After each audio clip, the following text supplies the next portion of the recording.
señor Pablo Flores del BCIE, quien nos va a estar presentando un tema de migración y remesas en el norte de Centroamérica, opciones para optimizar los flujos y maximizar su impacto en el desarrollo económico. Esto es uno de los puntos donde vamos a enfocar el foro del día de este año. Como dice el señor Joel en sus palabras de bienvenida, nosotros en la Comisión Especial de Investigación estamos asumiendo la tarea de explorar los determinantes de las remesas, y esa es una de las razones por las cuales en el día de hoy nos estaremos enfocando, haciendo un énfasis en lo que son las remesas y en este caso también migraciones. Vamos a tener entonces la participación del señor Pablo Flores, y seguido de esto vamos a tener el comentario del señor Juan Antonio Osorio de Banco Central de Reserva del Salvador. Adelante, señor Pablo. Ya, bueno, muchas gracias. Muchas gracias al Banco Central de República Dominicana por su hospitalidad y pues la bienvenida a todos. Tal vez si presentamos en pantalla. Sí, por favor, nos pueden ayudar con la presentación, Bernie, la número 3. Y el puntero, sí, los molesto. ¿Cómo se llama? Disculpe. Bueno, un poquito para ir entrando en la dinámica, ¿no? Sí, de parte del Banco Centroamericano, nosotros hemos estudiado, digamos, algunos temas dentro de los cuales está el desarrollo, digamos, y análisis de migración y remesas en el norte de Centroamérica. Y especialmente desde dos perspectivas. Una, en principio, entenderla, y en segundo lugar, como institución, qué podemos aportar o qué hemos hecho de manera indirecta en los últimos 65 años y qué podríamos desarrollar de forma mucho más explícita en el futuro cercano. En ese sentido, entonces, un poquito tenemos que existen disparidades en las distribuciones de las áreas rurales y urbanas, ¿verdad? Las tendencias a migrar han aumentado, los costos de migración han caído relativamente. Hay cerca de 250 millones de migrantes internacionales y cerca de 750 millones internos, y más del 65% de migrantes transitan de manera ilegal. Entonces, esos datos son importantes, digamos, de conocer a la hora de desarrollar esquemas de diagnósticos, ¿no? ¿Por qué? Digamos, se van. Entre el 70 y el 90% de las personas han declarado que su principal razón es el tema de oportunidades de ingresos, ¿ya? Luego, entre el 10% la reunificación familiar y cerca del 3% seguridad o violencia, y ahí algunos otros elementos más que podríamos ir agregando. Pero como ustedes ven, el grueso del marco de migración en las declaraciones que hemos tenido, encuestas, análisis, papers que se han publicado, básicamente giran en torno a ese valor. ¿Cuáles son los vínculos y la migración entre la migración y el mercado laboral? Básicamente, la contribución al crecimiento económico, la calidad de empleos en función de su productividad, marco de ingresos, el acceso a seguridad y también los sectores y ocupaciones. Básicamente aquí empezamos a ver, y un poco lo vamos a ir desagregando poco a poco, el tema de absorción que existe en el mercado laboral dentro de la región, especialmente este enfoque está hecho para el Triángulo Norte, la calidad de esos trabajos, el crecimiento de la población económicamente activa y esa velocidad y esa calidad de absorción versus la cantidad de mano de obra, cómo va creciendo entonces estos marcos de desplazamiento que estamos observando y los niveles de educación y demás, un poco lo vamos a ir viendo, pero acá tenemos muy someramente el análisis de cuáles pueden ser esos vínculos o esas asociaciones entre esos dos elementos o entre esas dos variables como uno de los factores que inciden, digamos, en este expulsión, digamos, de personas. Un poquito de análisis acá sobre el crecimiento impulsado por el incremento de la fuerza laboral. Un poco lo que tenemos ahí es un conjunto de variables de tanto de Guatemala, El Salvador y Honduras, donde está el Producto Interno Bruto, el empleo y la productividad laboral. Y ahí está más que claro, digamos, el crecimiento asociado a la parte del PIB. Uno lo logra ver, si se fijan, la variable de productividad realmente está estancada, creo que no es nada nuevo, es bastante conocido que las tasas de crecimiento de productividad en nuestros países son bastante bajas y especialmente en estos se destacan, ¿no? Y acá lo que sí es válido mencionar que se muestra evidencia de que el crecimiento del PIB está siendo impulsado, digamos, por esta parte de la población. Algunos datos simples. El empleo en Guatemala creció más del 50% y la productividad se incrementó en 2.1%. En el caso de El Salvador, alrededor del 50% y la productividad cerca del 24%, con un empleo creciendo cerca del 30%. Y en Honduras el PIB del 2000 hasta el 2022 se duplicó, en 2023 se duplicó, el empleo creció más del 80%, pero la productividad creció en menos del 20%. Digamos, esos son datos que nos muestran cómo la incidencia y el efecto de la calidad de la productividad en estos países ha avanzado de manera muy, muy lenta. Un poco lo destacamos acá. Miremoslo sectorialmente. Aquí está el sector agrícola, el sector industria, servicios y reasignaciones intersectoriales para los 3 países que estamos estudiando. Nuevamente, valor de productividad relativamente bajo, negativo en 2 países, muy bajo, digamos, en el caso de Honduras, y en el caso de la industria, digamos, también relativamente bajo, negativo en un par de países, y los servicios, y este es como tricky, ¿no? Porque en servicios ustedes pueden encontrar desde transporte hasta servicios financieros, entonces el crecimiento en productividad ahí depende muchísimo de qué sector estemos hablando, ¿ya? Pero lo que sí es cierto es que hay un bajo aporte de productividad en los sectores, y especialmente enfoquémonos en el agrícola, que es quien al final del día en estos países termina generando o absorbiendo una buena cantidad de trabajadores o de generación de empleo. Entonces, un poco valorando ahí, ¿verdad? Y haciendo esa salvedad que el sector servicios, si bien es cierto, puede haber crecido interesantemente, en el caso de Honduras hay muchos sectores o muchos subsectores incluidos ahí, ¿verdad? Entonces uno pudiera decir que eso está influenciado por alguno de estos en alguna mayor o menor proporción. Ahora, la evolución del mercado laboral, la población económicamente activa creciendo en 3,5, 1,5, cerca de 2.2, 2.3% en la región del Triángulo Norte o de la región de los países del norte de Centroamérica. Las tasas de participación negativas o poco significativas, 1,6 en el caso de Guatemala y negativas en el caso de El Salvador y Honduras. Los niveles de informalidad han ido decreciendo o han presentado una tasa relativamente negativa, digamos, de acuerdo a la información de las encuestas de empleo, y esto redunda en ganancias reales que básicamente son negativas o poco significativas, digamos, en el resto de los países. ¿Qué se concluye acá? Que las personas están abandonando el mercado laboral. Esa es la principal conclusión que nosotros hemos observado en este esquema, y también qué es lo que se está definiendo, que no se está absorbiendo suficiente mano de obra o no se están generando suficientes empleos para poder generar la atracción de personas, y esto evidentemente por el lado de las variables macro pues genera presiones inflacionarias. ¿Ya?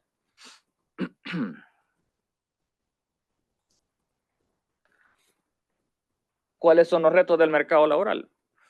Una informalidad mayor al 60%, una tasa de participación que cae a pesar del crecimiento poblacional, ingresos reales que han disminuido. Y esto es importante destacarlo. El empleo formal paga cerca de 2 a 4 veces más que el empleo informal, y también los deciles superiores ganan más de 6 veces más que los deciles inferiores. Algunos datos interesantes. La agricultura contribuyó en estos 3 países cerca del 26.5% del total del empleo, ¿verdad? Y el comercio más o menos el 35%. Por ahí está la distribución. En términos de ingresos reales, en la parte formal, en el caso de Guatemala cayó el 15%, en el caso de El Salvador el mismo número, y en el caso de Honduras cerca del 25% a nivel informal.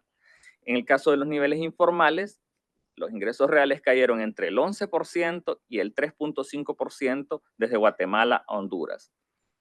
Aquí hay diferentes factores estructurales que nosotros analizamos, ¿verdad? Desde las tasas de la participación en deciles, que pueden ser de 10 puntos porcentuales menores que el promedio que uno ha observado, hasta los deciles de informalidad que andan cerca del 100% en los deciles más bajos y cerca del 25% en los deciles más altos. Entonces, prácticamente aquí está el espectro de la caracterización del mercado laboral como está, el nivel de absorción que tiene y un poco las razones entonces, o una de las razones por las cuales nosotros hemos planteado esta hipótesis sobre factores de expulsión de mano de obra.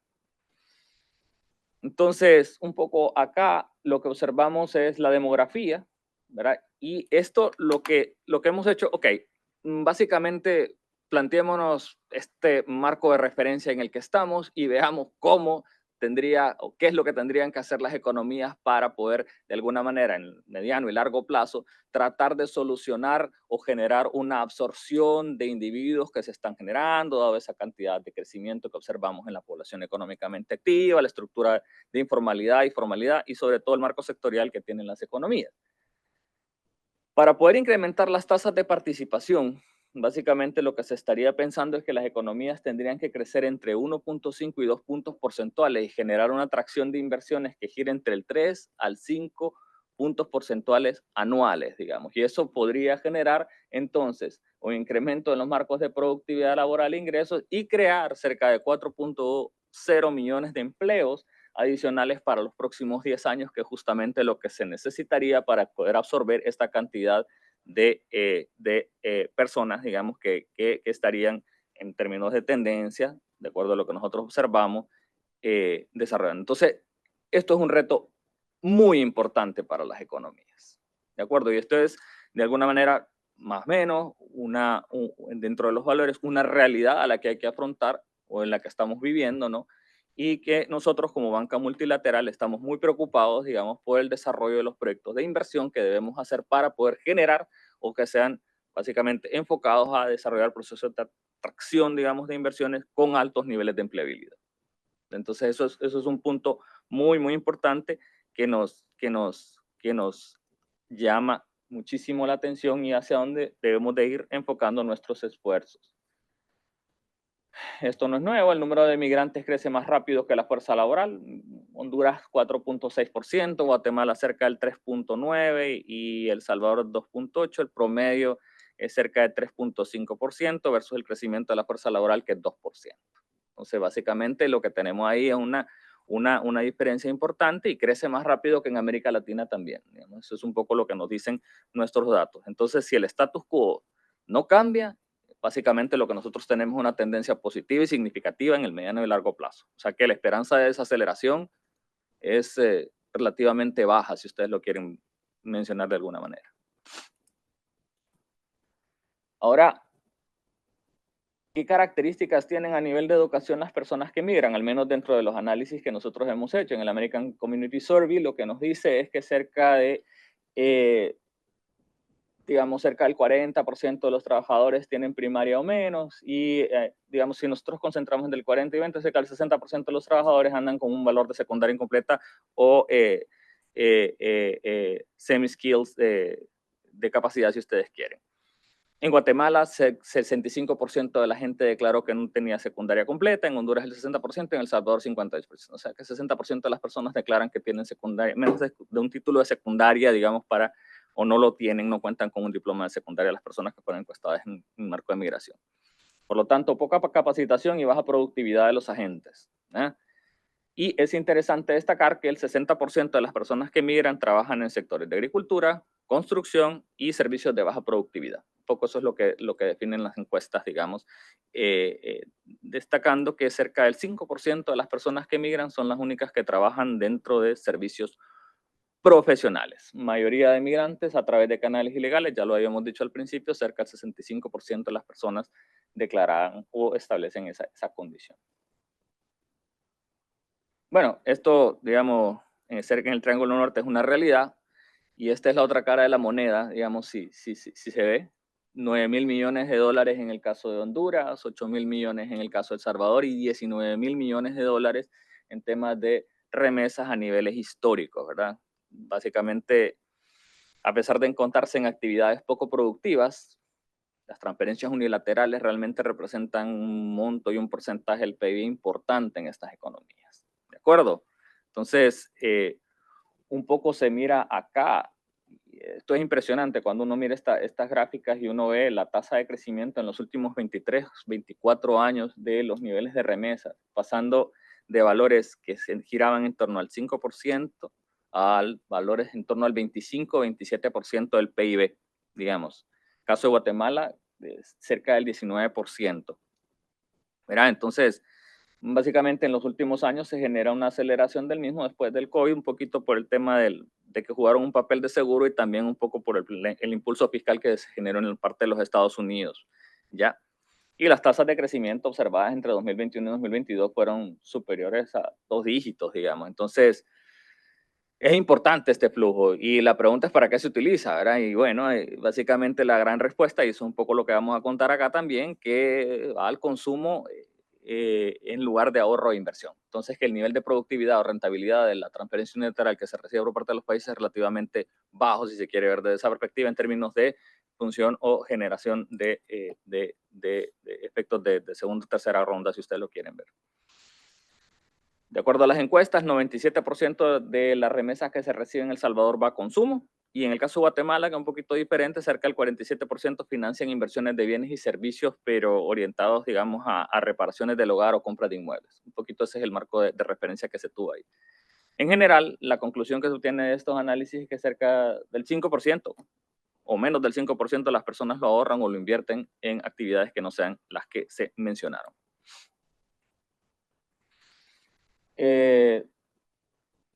Historia también conocida, las remesas son mayores que otros flujos. Imagínense la inversión extranjera directa, en qué está, o la parte de cooperación y asistencia para el desarrollo versus las relaciones de transferencias unilaterales. Es importante y abismal el marco de diferencias que existen. En El Salvador, más del 50% de los hogares tienen alguna persona viviendo en el extranjero. Eso es lo que mencionan. Y el 20% que recibe remesas regularmente, alrededor de $3,000 al año. O sea que básicamente el 20% de las personas que declaran que reciben remesas tienen ese número. En Guatemala, cerca del 40% de las poblaciones recibe remesas y el promedio más o menos gira en torno a $4,500 al año, más o menos. De acuerdo con estudios, se estima que la pobreza se reduce en 0.335 puntos porcentuales, digamos, por cada 1% o cada punto porcentual de remesas, digamos. Es decir, una relación interesante y que me llamó la atención sobre la base del estudio que acabamos de ver sobre el nivel de rentabilidad que tendría la formación bruta de capital fijo, que si no lo recuerdo es 0.24 con respecto a un punto del PIB. Entonces es interesante, ¿verdad? Esos márgenes que tenemos aquí, un poco para hacer una analogía y hacer un encaje con lo que estamos viendo en temas de crecimiento. Y también hablan de que los niveles de desigualdad podrían, de acuerdo a un punto porcentual, de la remesa entre 0.2 y 0.3 en niveles de desigualdad, digamos. Un poquito eso es lo que se debería de estar observando.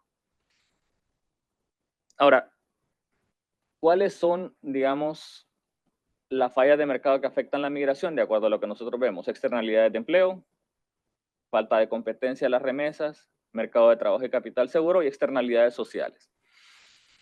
Entonces, en este marco conceptual en donde nosotros generamos esta desagregación, básicamente lo que podemos ver es el diseño de política pública que debiéramos estar pensando, ¿verdad? Para poder, digamos, hacerle frente a esta condición. Y el propósito que nosotros como institución tenemos es tratar de separar las políticas públicas que van desde la perspectiva o análisis estructurales y aquellas que tienen que ver explícitamente con el tema de remesas.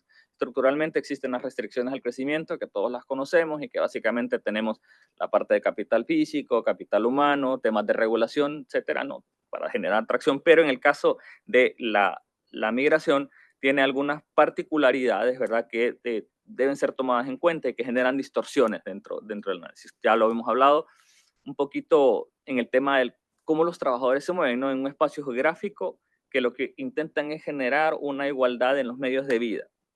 Entonces, en gran medida, las decisiones de la migración se ven afectadas por la distribución geográfica, ¿verdad? Y las oportunidades laborales. Expectativa laboral es uno, que un poquito lo mencionamos.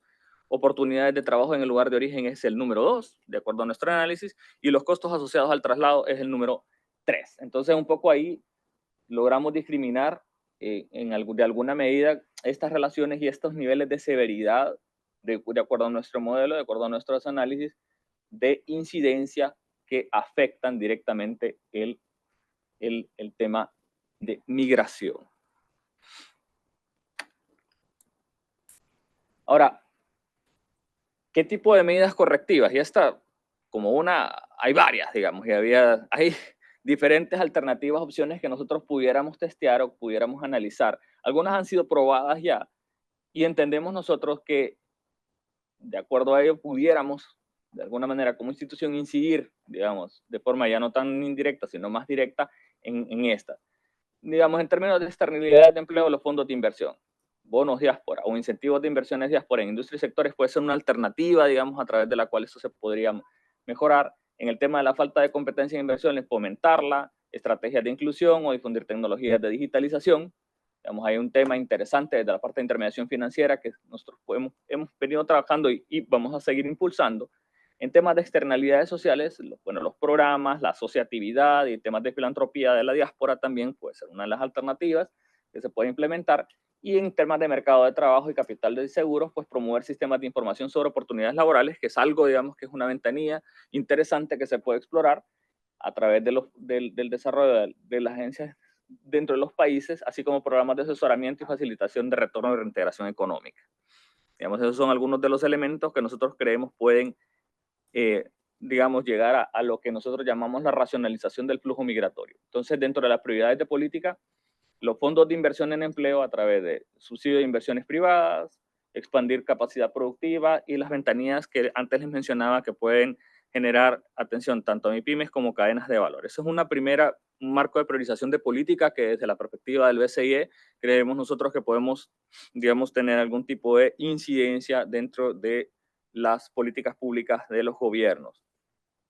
Un segundo es aumentar el impacto de la remesa en el desarrollo local a través de los financiamientos de inversiones, los procesos de digitalización y así como una mayor inclusión financiera, digamos. Entonces, en ese sentido, están los bonos diáspora, la parte de los programas enfocados al desarrollo local y la facilitación de acceso a fintech como una segunda alternativa o como un segundo marco de referencia que nosotros prevemos desarrollar en el mediano plazo conjuntamente con los países.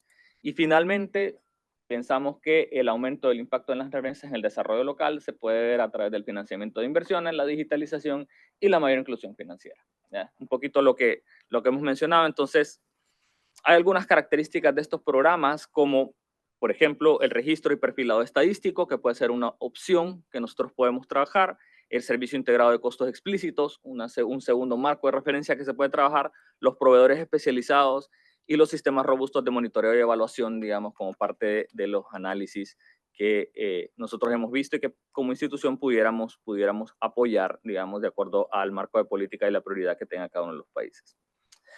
Eso es un poco lo que nosotros como institución hemos investigado y un poco las líneas de trabajo que tenemos previstas para el mediano y largo plazo con cada uno de nuestros socios y especialmente con el enfoque de este estudio que está desarrollado al área, digamos, a la zona geográfica del Triángulo Norte de los países, pero que puede ser expandido dependiendo de la caracterización o la cualificación que cada uno de los miembros de nuestra institución, que evidentemente tienen este nivel de incidencia o de más bien de participación de marco migratorio dentro de las cuentas y dentro del mercado laboral. Un poco yo lo dejaría por ahí. Quedo abierto a los comentarios y sus preguntas. Muchísimas gracias, Pablo. Vamos a cederle el paso al señor Juan Antonio Osorio, quien está a cargo de los comentarios en esta ocasión.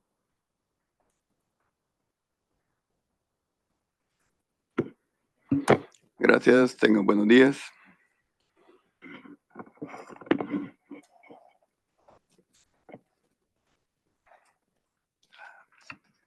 Señor Benice, sería la presentación 4. Sí. Ya, dame un segundo. Bueno.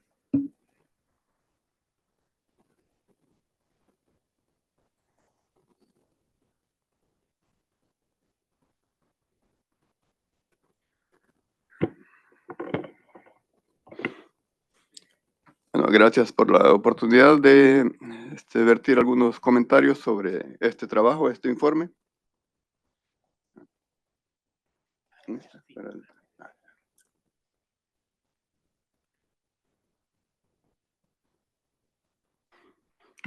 Como ya nos ha presentado, el documento aborda, yo me he enfocado más en el tema de la migración, hubo bastante énfasis en el empleo por parte del autor, pero en sí este es un fenómeno muy importante para los tres países del denominado Triángulo Norte y sobre todo señala el documento el drama humano, ¿verdad? Que no siempre se reconoce, ¿verdad?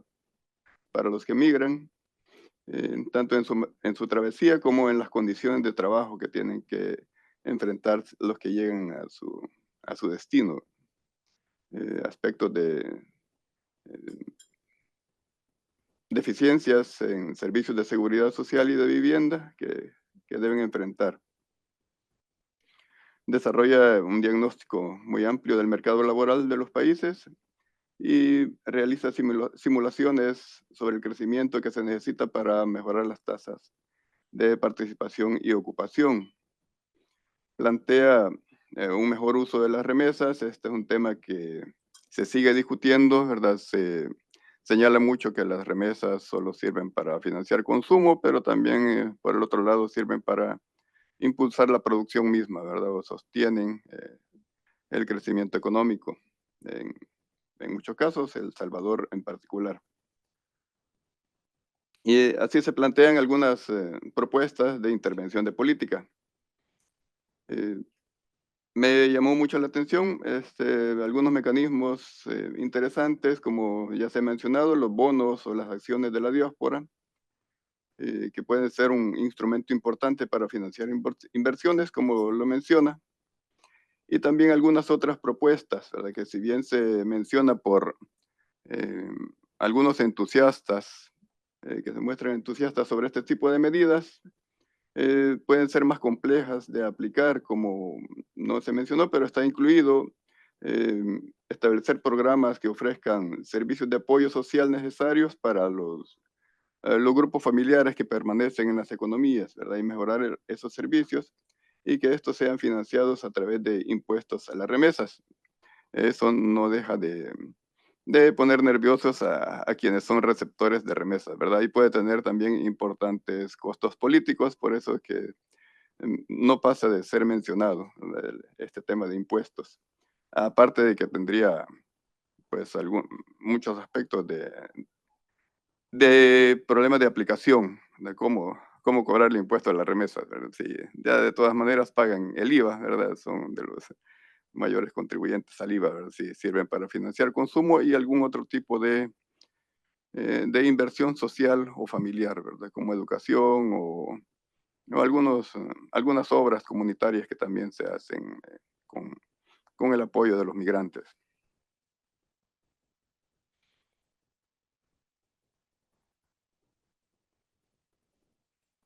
Algunos comentarios, pareciera que ahí falta algún párrafo, acerca de que se menciona sobre la falta de buenos empleos y que esto estaría reduciendo los incentivos para invertir. Esta condición, y tiene que ver quizás con el periodo del informe o del estudio también, ha cambiado un poco a partir de los últimos 2 años, por lo menos para el caso de El Salvador, ¿verdad? Pareciera que quienes están pensando regresar están interesados en invertir, por lo menos en vivienda, ¿verdad? Y eso nos explica cómo ciertas señales de burbujas en el mercado inmobiliario, formación de burbujas, ¿no? Que no se ha podido comprobar, pero que todo el mundo lo maneja. Eh,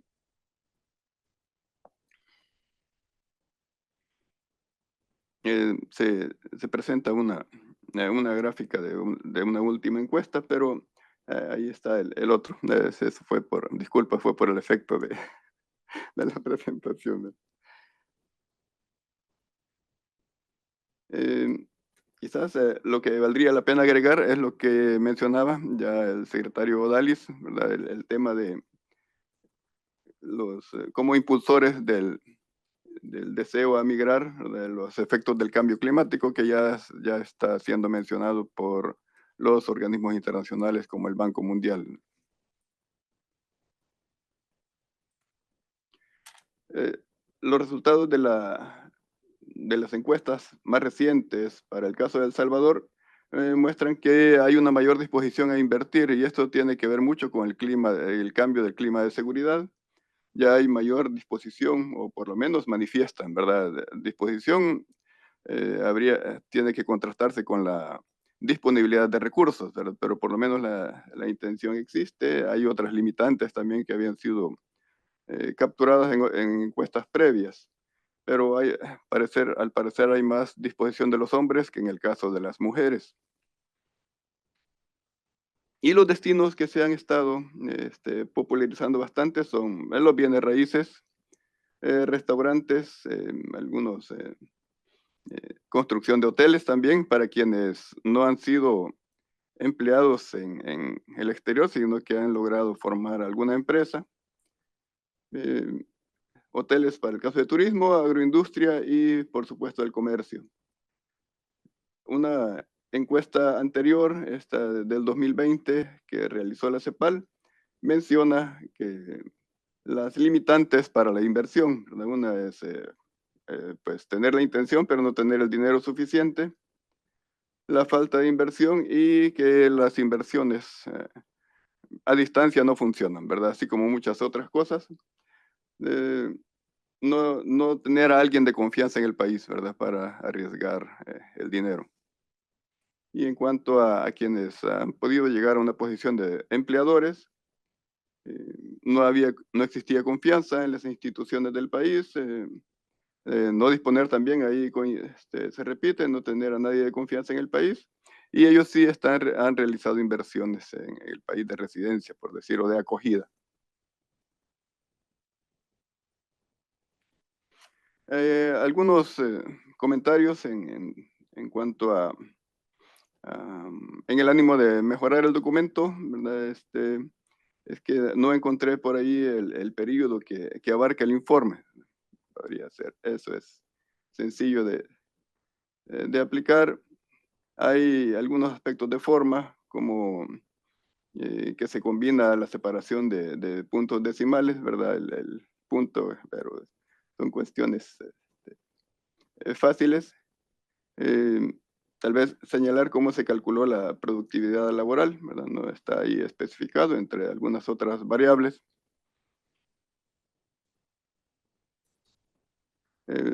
Y en esa misma línea, en algún cuadro, valdría la pena mencionar la escala, ¿verdad? Si van indicado que bueno, son porcentajes, ¿cuál es la escala del número de nuevos empleos, ¿verdad? Porque está nada más ahí un número. Eso sería todo. Muchas gracias. Muchísimas gracias, señor Juan. Creo que, señor Pablo, si quieres responder, dar los comentarios. Y Bueno, luego- sí, muchísimas gracias, Juan, por los buenos comentarios y las buenas ideas. Tomamos nota de los temas de forma, digamos, un poquito para brindar la claridad correspondiente dentro del informe. Eso no hay ningún problema. En temas de temporalidad estamos hablando del 2000 hasta el 2022. Lo que pasa es que en el caso de la crisis, digamos, o sea, del tema de COVID, un poco se aislaron esos datos, pero ese es el intervalo que hemos trabajado, pero lo vamos a clarificar. En relación con el tema de cambio climático, sí, nosotros hemos en la institución ido desarrollando los procesos de análisis, digamos, de manera progresiva y paulatina. En este paper dio como, digamos, o derivó en un segundo que estamos trabajando en este momento, que es justo, y también está súper interesante porque acá se va a evaluar que tiene que ver con el tema de sequías.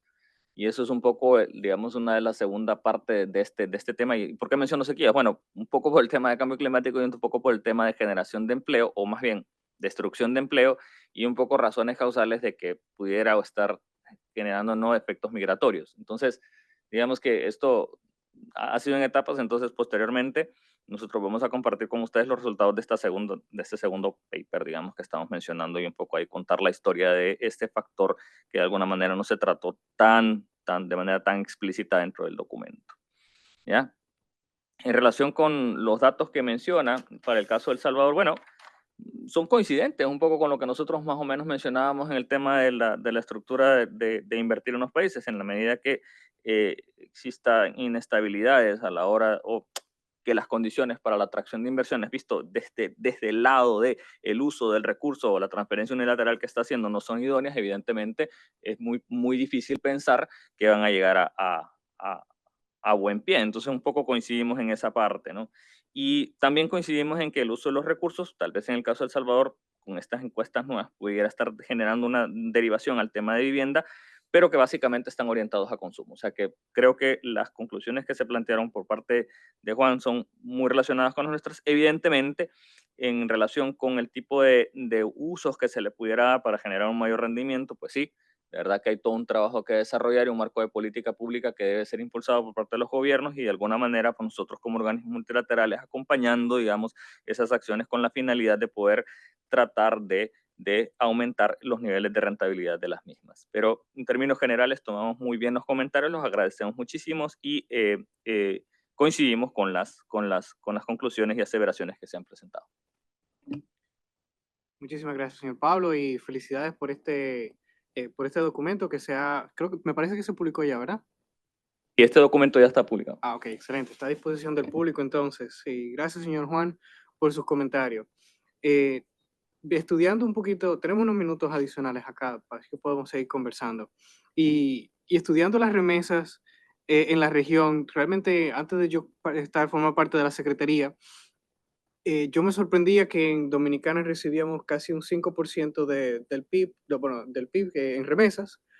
Sin embargo, otros países las remesas tienen una participación mucho más alta, especialmente en el caso de Honduras y Guatemala, que es casi un cuarto del PIB. Costa Rica todavía tiene un poco rezagada en esa parte, pero seguimos avanzando. Entonces eso nos hace a nosotros analizar y darle más importancia al estudio de estos recursos que recibimos desde fuera. Por otro lado, tenemos también el caso de la migración. Conversando con algunos de los colegas que tenemos en la CEPAL, este es un tema que es bastante, o sea, que están dándole mayor relevancia ahora, y relacionándolo con los temas de cambio climático, eh, porque, eh, porque lo que están viendo ahora es que con el cambio climático se están reduciendo los recursos hídricos que tienen los países y por lo tanto se están teniendo sequías más prolongadas y lo que está ocurriendo es que sectores productivos como agropecuarios ya entonces están dejando de ser tan productivos y por lo tanto los los trabajadores están yendo a otros sectores e incluso a otros países donde pueden obtener bueno, salarios e ingresos más altos. De una conversación que tuve, de hecho, con el señor Pablo antes de iniciar la sesión, y lo que nos da a entender es que temas de cambio climático son bastante relevantes para nosotros y que debemos ponerle un poco más de atención. La Secretaría, de hecho, está desarrollando esta agenda, está tratando de como promover más este tipo de temas y estos ambientes, sí que son temas muy relevantes para nosotros. No sé si alguien más tenga algún comentario de esto. Señor Fidias. Pablo, gracias por la presentación y muy interesante el informe. Tengo una curiosidad en cuanto a las fallas de mercado que afectan la migración. ¿Cómo se identificaron y cuál fue el criterio para organizarlo según severidad? Y lo que no recuerdo bien ahora, la distribución de la población, no sé si fue para migrar o de lo que se reciben en remesas según nivel educativo. ¿Cómo eso ha variado en el tiempo para saber cómo, ¿verdad? Porque eso obviamente podría afectar las oportunidades de empleo para la población? Solo eso. Sí, en relación con las fallas de mercado, un poco lo que, digamos, se desarrolló en primer lugar la revisión de la literatura, ¿no? Un poco logrando determinar o valorar el nivel de incidencia, digamos, que cada uno de estos elementos fue presentando en los estudios que nosotros analizamos. Entonces, un poco vino por ese lado. Y luego un poco sobre la base del modelito que nosotros desarrollamos dentro del documento, digamos que un poco está en el anexo para poderlo observar. Un poquito, no entramos en el detalle del marco de referencia, digamos, del modelamiento, pero ahí está un poco el marco de prelación que se utilizó. En el segundo creo que mencionaba sobre la parte de la escolaridad, ¿no es cierto? Sí, eso viene de las encuestas un poco que se levantaron. Entonces, cuando se le consultó, digamos, cuál era el nivel de escolaridad que se tenía, la respuesta fue esa que se obtuvo. También hicimos un cross-check con las encuestas de hogares de algunos de los países, especialmente en el caso de El Salvador y en el caso de Honduras, para lograr determinar, digamos, las personas que reciben remesas, la cualidad de la gente que estaba recibiendo la remesa, un par de módulos que se establecieron en el caso de Honduras, uno en El Salvador, si no mal recuerdo, sobre la escolaridad de las personas que emigró. Entonces, un poquito de ahí se vino ese cross-check con la encuesta que se estableció en el 2019, cual analizamos. Un poco ese fue el marco de referencia que nosotros utilizamos para poder hacer la discriminación y la prelación que que hemos estimado, y un poquito ahí está el modelo para lograr ver, digamos, esa valoración y los marcos de inversión y un poco lo que mencionamos sobre la cantidad de empleo que se requería generar y demás, digamos. Entonces eso derivó en esa parte para lograr brindar el análisis correspondiente, pero por ahí más o menos está la idea. De acuerdo. Señor Joel. Sí, gracias por la presentación. La pregunta iba en la línea de si posterior a la pandemia se ha visto un cambio en la proporción de recursos que se destinan a consumo versus inversión. Acá en Dominicana, por lo menos los datos que he visto recientemente, se ve una mayor participación de datos destinados a inversión, en particular adquisición de vivienda de bajo costo. Relacionado con eso también, si se ha analizado el impacto del mayor uso a consumo, sobre todo de bienes no transables, que pueda tener un impacto sobre tipo de cambio real y algún efecto, digamos, sobre productividad o crecimiento de largo plazo de las economías. Gracias. Sí, muchas gracias por la pregunta. En relación con lo que menciona sobre la parte de inversión, bueno, sí, digamos, un poquito, en el caso de El Salvador, recientemente se observa en las encuestas que hay una propensión marginal de los individuos a desarrollar un proceso de inversión siempre y cuando las condiciones de las economías lo permitan. En el caso de El Salvador, digamos, a los datos de 2022 uno pudiera hacer una relación de que sí, digamos, el caso de Honduras no es el hecho, la relación sigue siendo sobre la base de consumo. En el caso de Guatemala todavía no tenemos información sobre ese tema, digamos, para determinar cuál es el marco de rentabilidad que se pueda observar, al menos de corto plazo que yo conozca. Y pues se sigue sosteniendo la premisa, ¿verdad?, de que todo esto va orientado a consumo. Sobre el hecho de la incidencia sobre el tipo de cambio real, sin duda, digamos, básicamente flujos de 9.000 o 19.000 millones de dólares generan un proceso de apreciación cambiaria, digamos, eso es claro, digamos, en la economía hondureña es bastante evidente, digamos, a la hora del control del tipo de cambio, y por eso un poco, digamos, ahí mis colegas del Banco Central lo pueden explicar un poquito mejor, digamos, pero sobre todo en el caso de Honduras, pero pudiéramos pensar ahí qué es lo que está sucediendo y por qué se generó el margen cambiario que tenemos en este momento. Pero sí, digamos, en ese sentido sí que lo hay. Digamos, ahí la autoridad monetaria tiene un rol importantísimo, digamos, sobre todo en Guatemala, Honduras y evidentemente República Dominicana, digamos, un quehacer ahí sobre todo ese flujo de divisas que está entrando y un poco ver cómo dependiendo del margen, el tipo de cambio que cada uno maneja, dependiendo del tipo de política monetaria que cada uno define, ¿no? Entonces ahí sí. Para efectos, o sea, lo que pregunta sobre la parte de productividad, eso es un tema interesante, digamos, y un poco lo mencionaba Juan, el hecho de cómo, digamos, la estructura de consumo y el hecho o la incidencia que este puede tener en las actividades productivas a la hora de ser demandadas pueden tener una mayor esquema o un mayor nivel de productividad para que puedan atender esos bloques de demanda existente. Ese es un tema y está bien, digamos, uno pudiera enfocarlo desde la perspectiva de cómo cambia, aunque serían como efectos de segunda o tercera ronda, digamos, un poco viéndolo. Nosotros hemos desarrollado un modelo de equilibrio general un poquito para tratar, digamos, de conocer el efecto de esas transferencias unilaterales en los márgenes de productividad sectorial, digamos. Y un poco lo que hemos visto es que los cambios son, digamos, marginales. Mucho depende, digamos, del cambio que se pueda establecer del flujo y del salto que este pudiera dar de cara a que tenemos cerca de 20 años, como mostré yo en la gráfica, que esto ha venido ascendiendo. Entonces, pero es válido, digamos, uno pudiera establecer, digamos, la matriz de contabilidad social del 2000 y correr el modelo y establecer la matriz de contabilidad con las condiciones sectoriales similares al 2020, digamos, y un poco ver la estructura de cambio sectorial que se pudo haber brindado por el tema de la transferencia unilateral que se recibió. Entonces, creo que es un punto muy válido y seguramente pudiéramos encontrar algunos hallazgos acerca de cómo pudieran cambiar algunos de los sectores en ese esquema. Entonces lo tomamos. Bien, gracias.